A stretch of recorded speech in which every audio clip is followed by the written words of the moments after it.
મારા મતે statue of યુનિટીનું આ એક હિડન જેમ છે, Khalwani eco tourism campsite. Yes, statue of unity Kevadia ખાતે એક ઇકો ટુરિઝમ કેમ્પસાઇટ પણ આવેલી છે.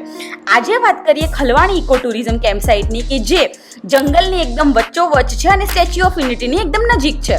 અહીંયા તમને અકોમોડેશન ટેન્ટમાં આપવામાં આવશે, જેનું રેન્ટ પર ટેન્ટ 2500 રૂપીઝ હોય છે અપ્રોક્સ, કે જેમાં 5 થી 6 લોકો રોકાઈ શકે છે.